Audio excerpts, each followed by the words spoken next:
Visible है सबको? Pen दिखता है? Yes ma'am. ठीक है।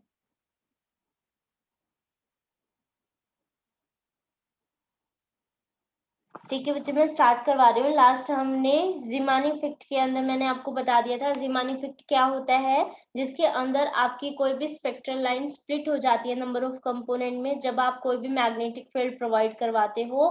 ठीक है, तो ये जो हमारा अभी हम करने जा रहे हैं, ये हमारा वीक मैग्नेटिक फील्ड, जो एक्सटर्नल मैग्नेटिक फील्ड हम प्रोवाइड करवा रहे हैं वो वीक करवा रहे हैं। उस टाइम पे हम बता रहे हैं कि हमारे दो उसके अंदर आपके ज़ीमान इफेक्ट दो टाइप के होते हैं। एक तो कौन सा होता है आपका नॉर्मल ज़ीमान इफेक्ट होता है, और एक कौन सा होता है आपका एनामोलस ज़ीमान इफेक्ट होता है।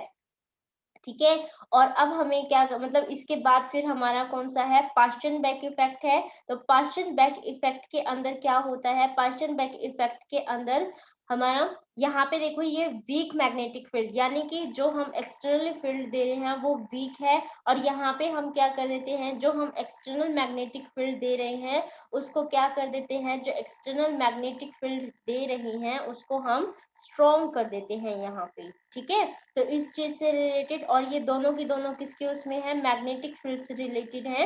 एक तीसरा भी मैंने नाम बताया था जिसको मैंने बोला था स्टार्क इफेक्ट। ठीक है, तो जो स्टार्क इफेक्ट हमारा होता है, स्टार्क इफेक्ट के अंदर क्या होता है बेटा, स्टार्क इफेक्ट में स्प्लिटिंग होती है हमारी स्पेक्ट्रल लाइन की, किसकी वजह से होती है, वो आपकी इलेक्ट्रिक फील्ड की वजह से होती है। तो अभी हम फटाफट से हमारा फर्स्ट जो आपका टॉपिक है नॉर्मल ज़ीमान से रिलेटेड उसको कंप्लीट कर लेते हैं, फिर एनामोलस ज़ीमान इफेक्ट के ऊपर चलेंगे। ठीक है, नॉर्मल ज़ीमान इफेक्ट के अंदर आपके दो टॉपिक्स पूछे जाते हैं, एक आती है इसकी क्लासिकल थ्योरी और एक आपसे पूछी जाती है इसके अंदर क्वांटम थ्योरी।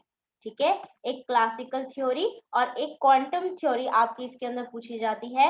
तो क्लासिकल थ्योरी मैंने आपको करवा दिया था जिसके अंदर हमने जीवन शिफ्ट आपका कैलकुलेट कर लिया था। आज के लेक्चर में हम क्या करने जा रहे हैं, क्वांटम थ्योरी करने जा रहे हैं। ठीक है, तो क्वांटम थ्योरी से रिलेटेड हम इसके अंदर करेंगे। अच्छा, मैंने आपको बताया था नॉर्मल जीवन इफेक्ट क्या होता है, किसकी कॉरेस्पॉन्डिंग होता है, ओनली ये किस पे डिपेंड करता है, आपके ऑर्बिटल एंगुलर मोमेंटम के ऊपर डिपेंड करता है, बताया था ना आपको क्लास में बताया था कि नॉर्मल ज़ीमन इफेक्ट किसकी वजह से आता है, आपके ऑर्बिटल क्वांटम नंबर की वजह से उसकी वजह से आता है।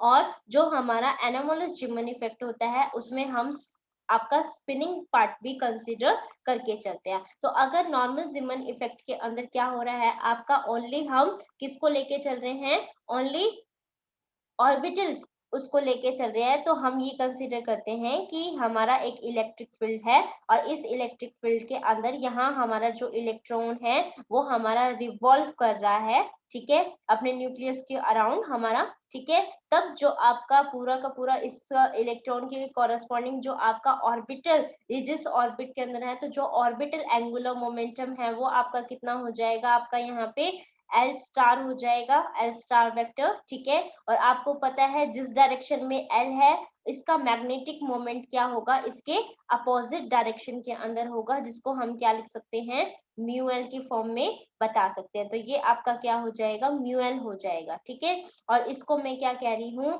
कि मैंने एक जेड डायरेक्शन के अंदर, जेड डायरेक्शन के अंदर मैंने यहाँ पे मैग्नेटिक फील्ड क्या किया हुआ है बेटा, अप्लाई किया हुआ है। ठीक है, मैग्नेटिक फील्ड अप्लाई किया हुआ है, और ये जो ऑर्बिटल एंगुलर मोमेंटम है ये हमारा क्या हो रहा है, यहाँ पे प्रिसिस्ट करने लग रहा है। तो इसकी प्रिसिशन दिखा देते हैं इस तरीके से, ये हमारा प्रिसिस कर रहा था मैग्नेटिक फील्ड के अराउंड। ठीक है, और यहाँ पे इसको इस तरीके से इसको कवर कर देते हैं, तो आपको दिख रहा है ये एक कॉनिक टाइप में बन गया है। ठीक है, और मैग्नेटिक फील्ड और आपके एंगुलर ऑर्बिटल एंगुलर मोमेंटम के बीच का जो एंगल है हम इसको मान लेते हैं कि ये हमारा थीटा है। तो जो आपका मैग्नेटिक मोमेंट और मैग्नेटिक फील्ड के बीच का जो एंगल होगा वो भी कितना हो जाएगा बेटा, थीटा ही हो जाएगा। ठीक है, तो जब हम किसी भी डायपोल को आपके इसके अंदर फील्ड के अंदर रखते हैं तो आप सभी को पता है वहां पे टॉर्क प्रोड्यूस होता है, और उसकी वजह से ही हम वहां पे क्या बता सकते हैं, उसकी इंटरेक्शन एनर्जी बता सकते हैं। तो जो इंटरेक्शन एनर्जी होगी आपकी इसके केस में, अब हम क्या कर रहे हैं, क्वांटम थ्योरी कर रहे हैं। क्वांटम थ्योरी किसकी, नॉर्मल ज़ीमन इफेक्ट की। ठीक है। तो जो आपका इंटरेक्शन एनर्जी है वो आपकी कितनी हो जाएगी, minus mu L dot B, क्योंकि इसी के अकॉर्डिंग हमें बताना है अब, ठीक है। तो माइनस दिस अब इनटू में दिस, ये हमारी क्या आ जाएगी, इंटरेक्शन एनर्जी आ जाएगी, ठीक है। तो इंटरेक्शन एनर्जी तो हमारी इसके, लेकिन हमें म्यूएल की वैल्यू भी तो पता है, मैग्नेटिक मोमेंट हमने सॉल्व किया हुआ है, इसको हम कंसिडर कर लेते हैं कि ये हमारी कैसी इक्वेशन है, फर्स्ट इक्वेशन है, ठीक है। अब हम क्या कर रहे हैं, मैग्नेटिक मोमेंट जो हमने आपके ऑर्बिटल के लिए पहले सॉल्व किया हुआ है, आपको पता है उसकी वैल्यू कितनी होती है आपकी, माइनस के ई, और यहाँ पे कितना होता है अपॉन में 2m, और यहाँ पे कितना होता है एल वेक्टर, ठीक है। तो हम इसको क्या लिख सकते हैं, एल वेक्टर यहाँ पे लिख सकते हैं, और इसकी वैल्यू को क्या करती हूँ मैं, इसके अंदर फर्स्ट इक्वेशन के अंदर पुट कर देती हूँ, ठीक है। तो आप क्या लिखोगे, putting second equation in equation 1, ठीक है। अगर इसको इसकी उसमें पुट कर देते हो, और यहाँ पे क्या आता है आपका जी फैक्टर, और जी ऑफ एल आपका किसके इक्वल होता है, यानी ऑर्बिट के लिए जी फैक्टर की वैल्यू कितनी होती है आपकी 1, इसीलिए मैं यहाँ पे कुछ नहीं लिख रही। तो आपका जो इंटरेक्शन एनर्जी है वो कितना हो गया है, interaction energy is equal to minus minus कितना हो गया, देखो यहाँ पे माइनस है, यहाँ पे भी माइनस है, तो माइनस माइनस तो हमारे पास प्लस हो गया, और यहाँ पे कितना आ गया, E बाई 2m, और यहाँ पे कितना हो जाएगा हमारे पास L vector dot B vector. तो L vector dot B vector को हम क्या लिख सकते हैं बेटा, यहाँ पे L वेक्टर और B आपका मैग्नेटिक फील्ड हो गया, और डॉट प्रोडक्ट अगर हटाते हैं तो कितना आ जाएगा यहाँ से, कॉस ऑफ थीटा, ठीक है। अब क्या करना है, यहाँ पे देखो cos of theta, cos theta किस किस के बीच में यहाँ पे आ सकता है, इसके अकॉर्डिंग आप निकाल सकते हो। आपको पता है कि इस थीटा यहाँ पे जेड डायरेक्शन के अंदर आप क्या कर रहे हो, ये जो आपका ऑर्बिटल एंगुलर मोमेंटम है ये इसके अलोंग प्रिसेस कर रहा है, इसका मतलब ये क्या है आपका एल जेड है, ठीक है। तो ये आपका एल जेड वेक्टर हो गया, ये एल वेक्टर हो गया, और ये थीटा हो गया। आपको पता है थीटा के ऊपर वाली साइड क्या होती है आपकी परपेंडिकुलर, ठीक है। ये परपेंडिकुलर हो गया, ये आपका क्या हो गया, बेस हो गया है,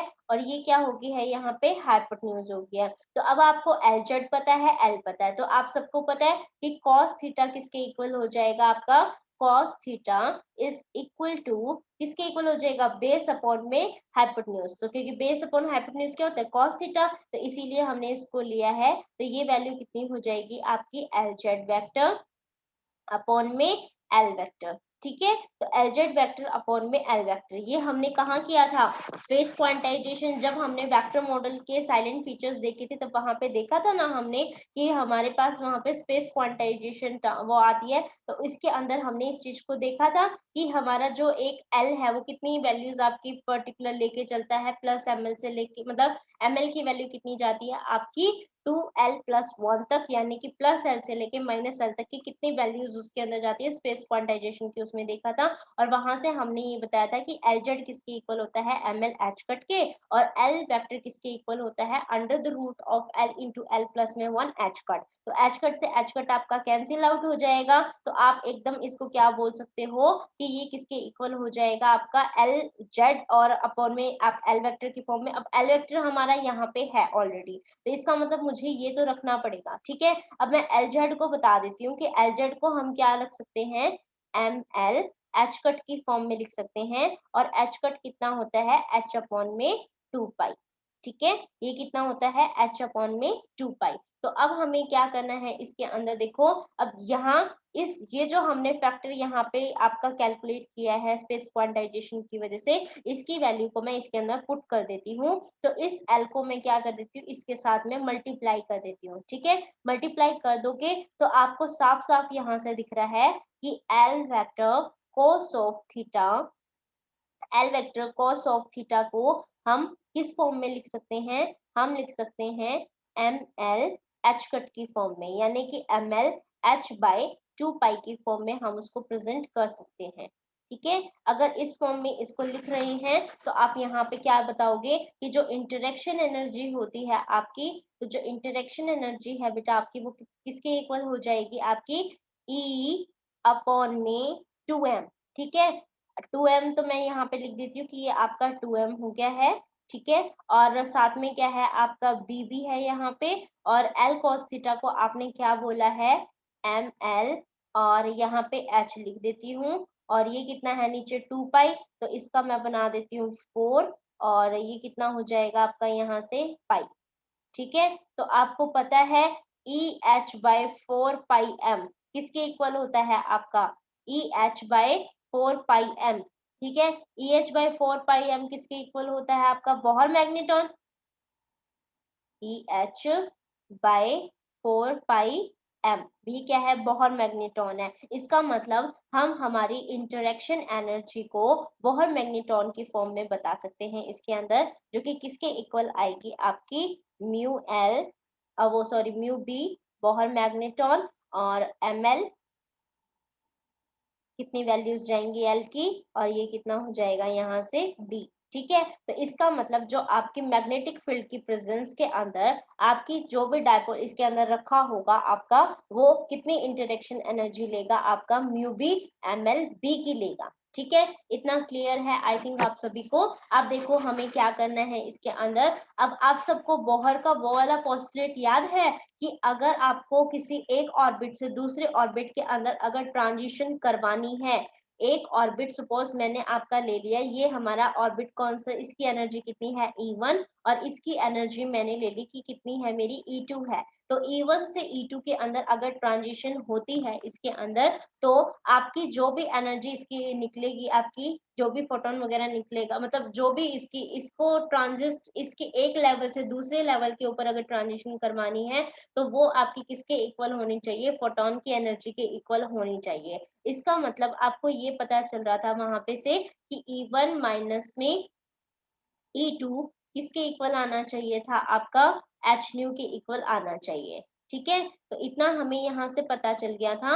अब हमें इसके अंदर देखो क्या करना है, अब हमें दो केस लेने पड़ेंगे, क्योंकि हमने ये देखा हुआ है कि जब हम, क्योंकि नॉर्मल जीमन इफेक्ट किसकी वजह से, आपका सिंगलेट की वजह से होता है, सिंगलेट की वजह से, यानी कि एक आपकी ट्रांजिशन होती है। लेकिन जब हम उसको मैग्नेटिक फील्ड के अंदर देखते हैं बेटा, मैग्नेटिक फील्ड के अंदर ये एक जो आपकी सिंगलेट टर्म थी, वो आपकी तीन टर्म्स के अंदर क्या होती है, आपकी तीन कंपोनेंट के अंदर स्पेक्ट्रल लाइंस के अंदर स्प्लिट्स होती हैं। ठीक है, तो इसके अंदर एक तो आपकी कौन सी होती है पाई, और दो आपकी कौन सी होती है सिग्मा। ठीक है, जिसकी जो सिलेक्शन रूल हम देखते हैं कि आपका जैसे अब यहाँ पे आप देखोगे तो आपकी ये दो वैल्यूज आएंगे, ये 0, और इसकी जैसे आपकी जितनी भी फ्रीक्वेंसी वगैरह होगी वो किससे मैच कर रही थी, आपकी इससे मैच कर रही थी, और इन दोनों की फ्रीक्वेंसी क्या होगी, एक की किसी की इससे ज्यादा और एक ही किसी की इससे कम। ठीक है, तो अगर हमें इसी फॉर्म में ही निकालना है फ्रीक्वेंसी की, उसमें देखना था कि 0 और या फिर +-1, या मतलब उसकी जितनी या उससे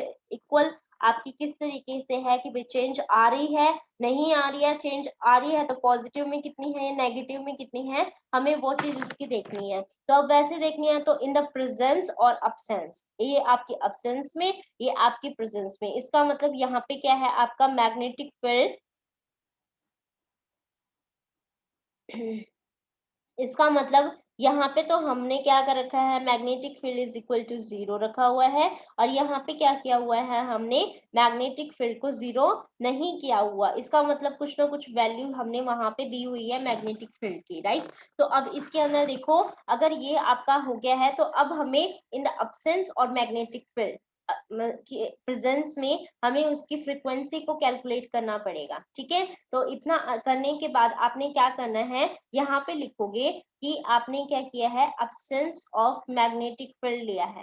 ठीक है, absence of magnetic field, magnetic field की किसमें, आपके अब्सेंस में अगर हमें यहाँ पे करना है, तो हमें पता है कि वही वाला फॉर्मूला लगना है, और अब्सेंस के लिए मैं क्या कर देती हूँ, नॉट के साथ डिनोट कर देती हूँ उसको, कि आपकी जो एनर्जी लेवल है आपकी इनिशियली, ठीक है, और किसके अंदर, आपके किसके उसमें, आपके ऊपर वाले लेवल के अंदर, फर्स्ट लेवल के अंदर जो अपर वाला था, ठीक है, उससे ट्रांजिशन करवा रहे हो आप किसके अंदर, आपके सेकंड वाले लेवल के ऊपर। ठीक है, तो अभी अब्सेंस के लिए है तो हम इसको नॉट से ही डिनोट कर रहे हैं। अब ये दोनों के अंदर अगर ट्रांजिशन हो रही है दो एनर्जी के अंदर, तो del E is equal to H nu. Del E क्या था, change in the energy level से तो था। ठीक है, तो ये आपने यहाँ पे लिख दिया, ये किसके इक्वल आएगा, आपके एच न्यू के इक्वल आएगा। अब क्योंकि हम इसको इनिशियली मैग्नेटिक फील्ड के एब्सेंस में उसको नॉट से डिनोट कर रहे हैं, तो ये भी हमारा कितना हो जाएगा, एच न्यू नोट हो जाएगा। ठीक है, इसको कंसिडर कर लेते हैं हमारी फर्स्ट इक्वेशन।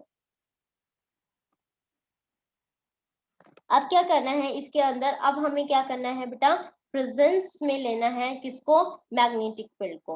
अगर प्रेजेंस में मैग्नेटिक फील्ड लेके चलेंगे तो जो हमारी टोटल एनर्जी इसके अंदर आएगी, इंटरेक्शन एनर्जी, वो किसकी वजह से आएगी, आपको पता है। अगर अब्सेंस में वो कुछ कर रहा था तो प्रेजेंस में उसकी मतलब उसका कुछ एडिशनल पार्टी होगा ना, इसका मतलब इसके अंदर जो टोटल हुआ वो कितना हुआ आपका, इन द अब्सेंस में जितना था वो, और आपने मैग्नेटिक फील्ड के अंदर रखा था तब वो इंटरेक्शन एनर्जी जो हमने अभी पीछे कैलकुलेट करी थी वो आई थी, यानी कि डेल ई आई थी। और डेल ई की वैल्यू कितनी थी आपकी, एम एल म्यू बी भी, है ना, यही थी ना। तो आपकी जो पूरी इंटरेक्शन एनर्जी, जो टोटल इंटरेक्शन एनर्जी आई है बेटा, वो कितनी आ गई, E is equal to E not,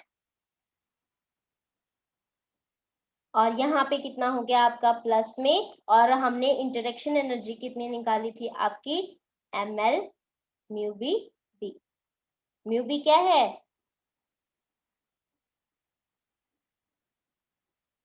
आप कमेंट करके बता सकते हो।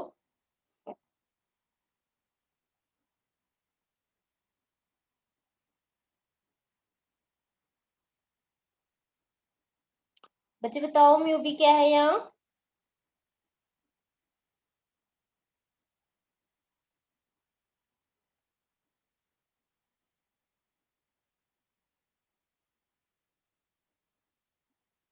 बोहर मैग्नेट्रॉन, ठीक है, ये क्या है, बोहर मैग्नेट्रॉन है, ठीक है ज्योति। अब देखो यहाँ पे आपका क्या है, टोटल इंटरेक्शन एनर्जी आई है, राइट। तो टोटल इंटरेक्शन एनर्जी को आपने जैसे अब्सेंस में आपने जो कि इंटरेक्शन अगर करवानी है, ट्रांजिशन करवानी है, तो इसका मतलब दो लेवल कंसीडर करने पड़ेंगे, दो लेवल कंसीडर करने ही पड़ेंगे इसके अंदर। तो हम एक लेवल को E1 और एक मतलब अपर वाले को E1 और लोअर वाले को E2 से लिख देते हैं। तो ये आपकी total interaction energy for the upper level आपकी किसके इक्वल आ गई है, आपकी E01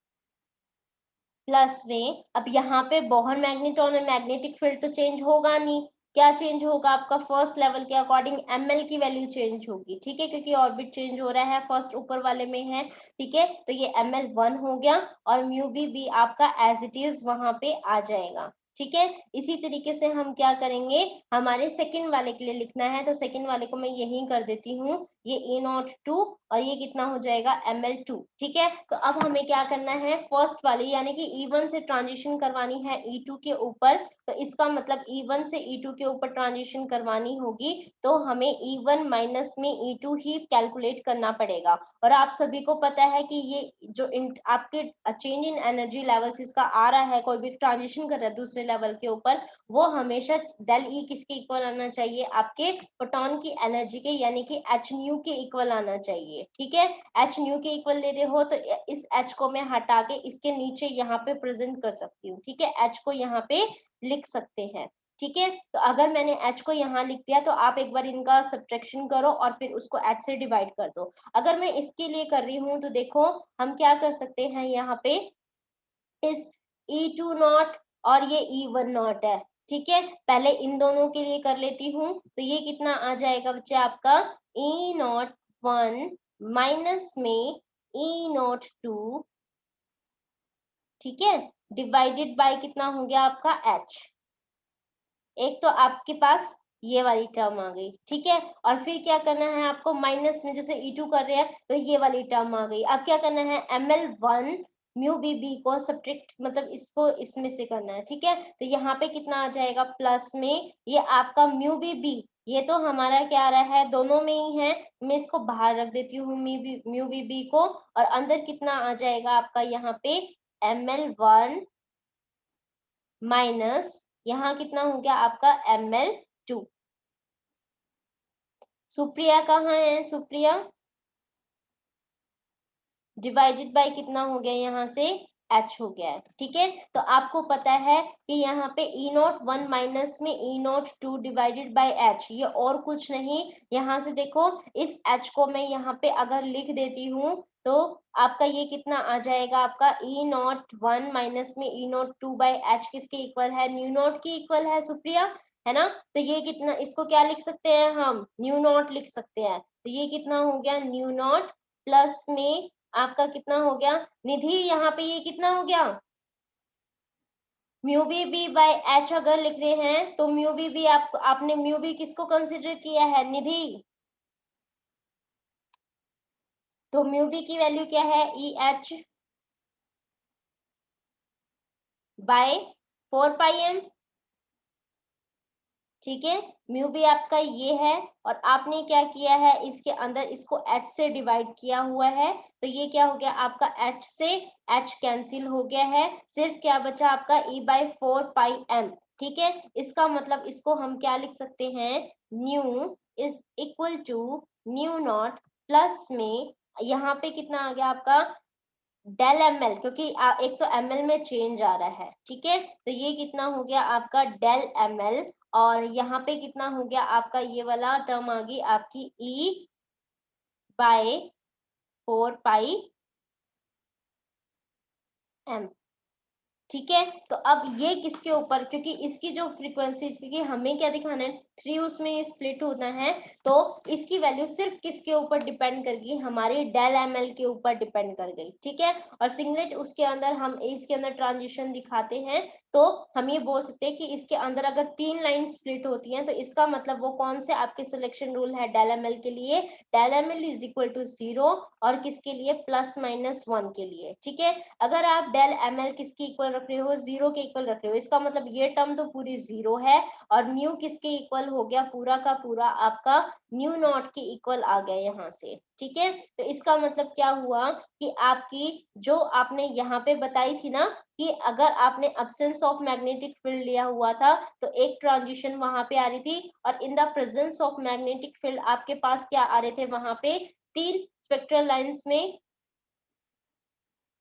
बी आएगा, हाँ बी रह गया भाई, बी रह गया, ठीक है। और यहाँ पे क्या हो जाएगा आपका 3 स्पेक्ट्रल लाइंस के अंदर आएगा, ठीक है। तो ये देखो ये 3 स्पेक्ट्रल लाइंस इसके अंदर हो गई हैं, ठीक है। तो इसके अंदर मैंने बताया था एक की फ्रीक्वेंसी क्या होगी एज इट इज आपकी किसकी, जैसे आपने in the absence of magnetic field लिया था उसके जैसी, तो आप देख रहे हो ना न्यू न्यू नोट के इक्वल आ गया है, और +-1 के अंदर एक एडिशनल अगर प्लस कर दोगे तो फ्रीक्वेंसी एक की अलग हो जाएगी और दूसरे की मतलब इंक्रीज हो जाएगी और दूसरे की डिक्रीज हो जाएगी, तो उनको हम किससे रिप्रेजेंट कर सकते हैं, सिग्मा वाले से रिप्रेजेंट करेंगे, और जिसकी सेम आती है यानी कि कोई चेंजमेंट नहीं आता उसकी उसमें फ्रीक्वेंसी में, ओरिजिनल की जैसी ही होगी, उसको हम पाई कंपोनेंट से डिनोट कर रहे हैं, ठीक है। तो यहाँ पे आपके सिग्मा पाई पाई इस तरीके से आपके पास ये 3 कंपोनेंट के अंदर एक सिंगल लाइन क्या हो गई है, स्प्लिट हो गई है, ठीक है। अब हम क्या करेंगे इसके अंदर, अब हम एनामोलस रीमन इफेक्ट करेंगे। इतना क्लियर है सबको, मैंने आपको अनम्यूट कर दिया है बच्चों, क्लियर है, बता दीजिए मुझे। Yes ma'am. ओके ठीक है, चलिए अब हम नेक्स्ट टॉपिक करते हैं एनामोलस रीमन इफेक्ट। एनामोलस रीमन इफेक्ट, ठीक है। तो इसके अंदर देखो बेटा क्या होता है कि इसके अंदर जैसे पहले वाला हमने क्या कहा था कि वो सिर्फ ऑर्बिट की वजह से, क्योंकि उसमें और चीज तो हम कंसीडर कर ही नहीं रहे, तो सिर्फ इसके अंदर क्या होता है सिंगलेट की वजह से था, ठीक है।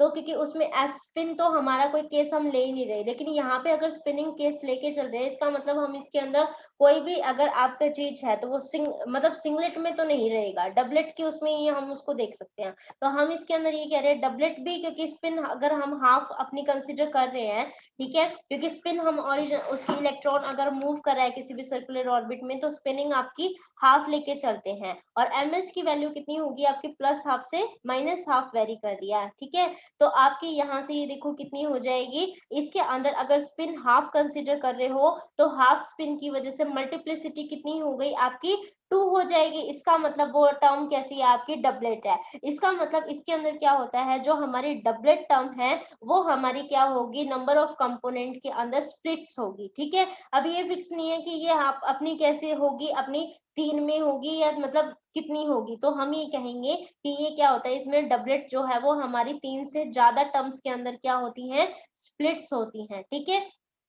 तो अगर आपको पूछा जाए कि नॉर्म एनोमलस रीमन इफेक्ट क्या होता है तो आप इसके अंदर कहोगे कि इसके अंदर क्या होती है, स्पेक्ट्रल लाइन हमारी number of line component of line से ज्यादा हमारी क्या हो जाती है, स्प्लिट होती है उनमें। जब कब होती है, जब हम मैग्नेटिक फील्ड उसमें प्रोड्यूस मतलब एक्सटर्नल मैग्नेटिक फील्ड अप्लाई करते हैं। ठीक है, तो अब यहाँ पे क्या है हमारे पास, ऑर्बिट तो हमारा पहले था ही, क्योंकि वो ऑर्बिट के अंदर इलेक्ट्रॉन मूव कर रहा है, और स्पिनिंग इफेक्ट को भी हमने इसके अंदर कंसीडर किया हुआ है, तभी उसका फाइन जो और स्पेक्ट्रल लाइंस थी उनकी ट्रांजिशंस इसने दिखाई है। इसका मतलब हमारे पास क्या है, L प्लस एस है। ठीक है, और अब हमने जो, क्योंकि मैग्नेटिक फील्ड दिया हुआ है इसके अंदर, वो वीक दिया हुआ है। ठीक है, अगर मैंने एक्सटर्नल मैग्नेटिक फील्ड वीक दिया है तो हमें पता है ये जो L है और S है, ये हमारा वेक्टर उसमें ये L हो गया, और ये हमारा क्या है, S है। ये L और S क्या करेंगे, अपने टोटल एंगल उसके अकॉर्डिंग क्या करेंगे,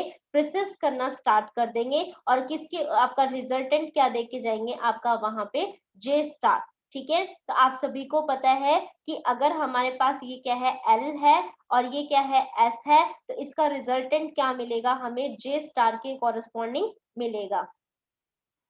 रिजल्टेंट को, टोटल एंगुलर मोमेंटम को किससे रिप्रेजेंट करते हैं, J स्टार से ही तो करते हैं। ठीक है, इसका मतलब हमें क्या करना पड़ेगा, इसमें J स्टार का करना पड़ेगा। और जैसे मैंने आपको पहले लैंडिस जी फैक्टर करवाया हुआ है, तो लैंडिस जी फैक्टर के अंदर आपने वहां से देख लिया था कि यहाँ पे हमारा L स्टार है और ये क्या है, आपका S स्टार है। ठीक है, L स्टार और S स्टार, तो L स्टार क्या करता है, J स्टार के साथ पर्टिकुलर एंगल बनाता है, और S स्टार भी क्या कर रहा है, इस J स्टार के साथ एंगल बनाएगा। तो इसको हम एक θ1 और इसको θ2 के उसमें कंसिडर कर लेंगे।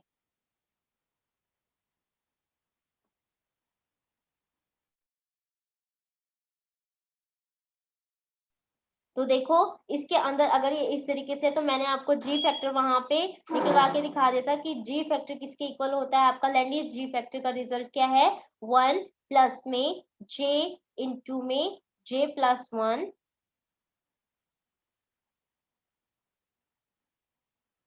प्लस में S into S plus 1 minus L into L plus 1 divided में कितना हो जाएगा आपका 2, J स्टार का स्क्वायर होता है ना, J स्टार के स्क्वायर को 2J इंटू J प्लस 1 लिखा जा सकता है।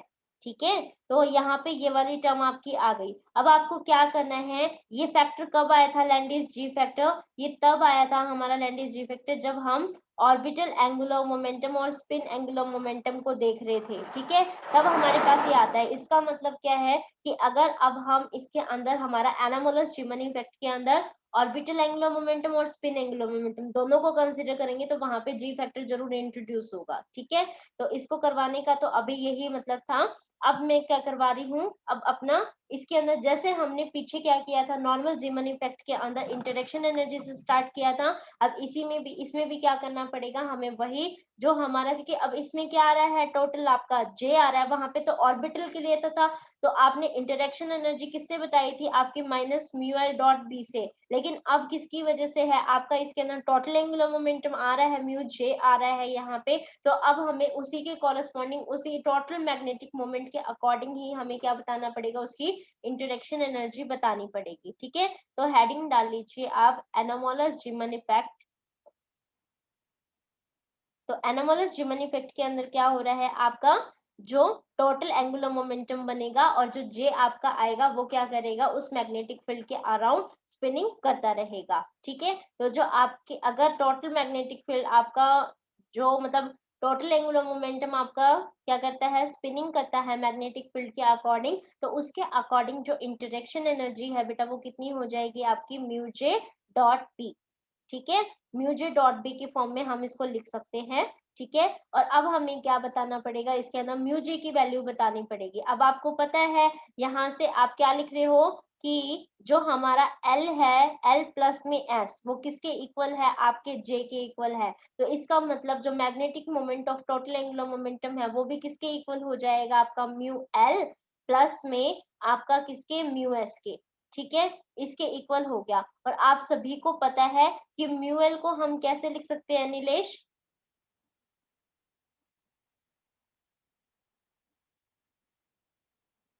नीलेश म्यूएल को कैसे लिख सकते हैं? E L vector by 2m,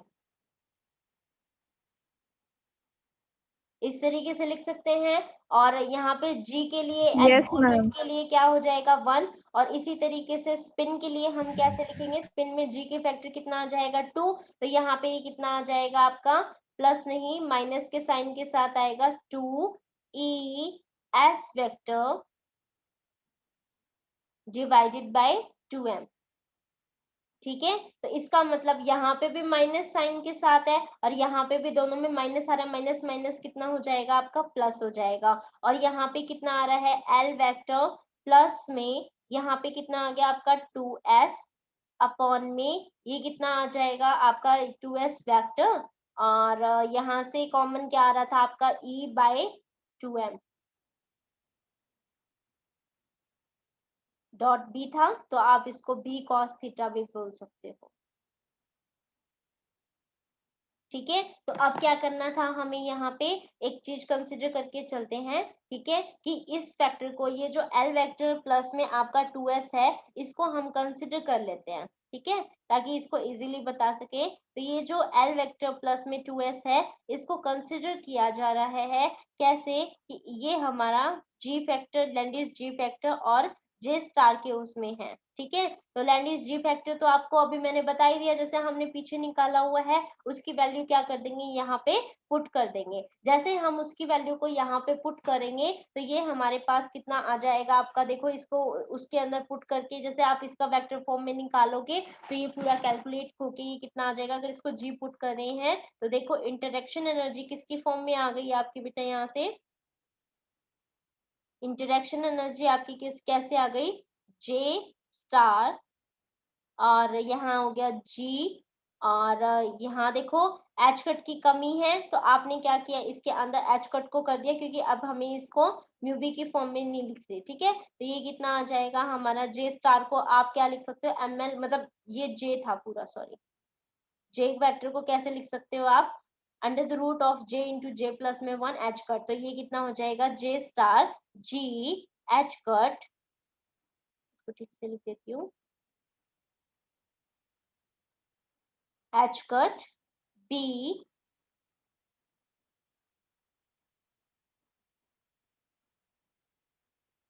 cos theta divided by 2m। ठीक है, तो आप सबको पता है जे स्टार को हम mg की फॉर्म में भी लिख सकते हैं, तो ये आपका कितना हो गया, इंटरेक्शन एनर्जी किसके इक्वल हो गई, जी एम जे, और यहाँ पे ये कितना आ गया, E H cut by 2m, ये कितना होता है, बोहर मैग्नेटॉन, और ये बी। ठीक है, तो ये किसके इक्वल होगी, आपकी इंटरेक्शन एनर्जी आ गई। अब इंटरेक्शन एनर्जी आपकी यानी कि in the presence of magnetic field आपके पास ये रिजल्ट आया है। ठीक है, अब आपको क्या बताना था, जैसे हमने नॉर्मल जीमन इफेक्ट के अंदर बताया था, in the absence of magnetic field देखना है कि कितनी आपकी ट्रांजिशन होती है, और in the presence of magnetic field देखना है। तो अब्सेंस ऑफ मैग्नेटिक फील्ड में तो हम वही लिखेंगे कि एक लेवल से दूसरे ऊपर ट्रांजिशन हो रही है, तो उसके अंदर जो मतलब डेल ई है वो आपके एच न्यू के इक्वल होनी चाहिए, तो उसके अंदर तो रिजल्ट हम वही यूज कर लेंगे, कौन से वाला, डेल ई वाला। तो आपका यहाँ से ये कितना हो जाएगा, ई नॉट 1 माइनस ई नॉट 2, किसके इक्वल आना चाहिए, आपके एच न्यू के। तो एच तो हम नीचे ले लेते हैं, और in the absence of magnetic field इसकी फ्रीक्वेंसी भी किस में आएगी, न्यू नॉट की फॉर्म में ही हम ले रहे हैं, तो ये न्यू नॉट की फॉर्म में आपकी आ गई है। तो यहाँ से हमारे पास एक ये फॉर्म बन गई है। ठीक है, तो ये तो कब है आपका, अब्सेंस ऑफ मैग्नेटिक फील्ड के अंदर। अब क्या करना था, प्रेजेंस ऑफ मैग्नेटिक फील्ड लेना है। अगर प्रेजेंस ऑफ मैग्नेटिक फील्ड लेके चलोगे बेटा, तो इसके अंदर ये डेल ई यानी कि इंटरेक्शन एनर्जी आपकी दी हुई है, तो in the presence of magnetic field क्या होगा आपका, प्रेजेंस ऑफ मैग्नेटिक फील्ड के अंदर जो अब्सेंस में थी वो तो आएगी आएगी आपकी, और प्रेजेंस के वजह से जो इंटरेक्शन एनर्जी आ रही है वो भी इसमें एड अप होगी। तो इसका मतलब ई किसके इक्वल हो जाएगा आपका, यहाँ पे जो आपकी ओरिजिनल, जो आपकी किसकी, in the absence of magnetic field E not थी वो, प्लस में इंटरेक्शन एनर्जी जो हमारी in the presence of magnetic field थी वो इस तरीके से दिखाई जाएगी। तो अगर ये ऐसे है तो आपकी जो टोटल एनर्जी है वो आपकी कितनी हो जाएगी इसकी वजह से, E1 is equal to 1 and 2 की फॉर्म में बता रही हूँ, ये किसके इक्वल हो जाएगी आपकी E01 प्लस में डेल E की वैल्यू कितनी है, G mj1 म्यू बीबी। ठीक है, और सेकंड वाले के लिए लेके चलोगे तो यहाँ पे कितना आ जाएगा 2, ये भी E0 2 और ये GMG कितना हो जाएगा आपका 2, और ये क्योंकि ये L की वैल्यू चेंज हो रही है तो आपका G1 की वैल्यू भी कितनी हो जाएगी, आपकी चेंज होगी इसके अंदर। ठीक है, G भी अपना क्या होगा, लैंडिस G फैक्टर भी चेंज होगा, क्योंकि आपने वहां पीछे देखा तो उसकी वैल्यू के अंदर J भी आता है और S भी और L भी आ रहा है। ठीक है, तो इसकी वजह से ये चेंज हो जाएगा। अटेंडेंस ले लेना, टाइम अप होने वाला है। ठीक है, इसके बाद कितना हो जाएगा, आपको वही सेपरेशन दिखाना था एनर्जी का, मतलब एक लेवल से दूसरे, तो वही बोहर वाला फॉर्मूला अप्लाई करना पड़ेगा। तो आपने क्या करना है, यहाँ से जस्ट E1 माइनस में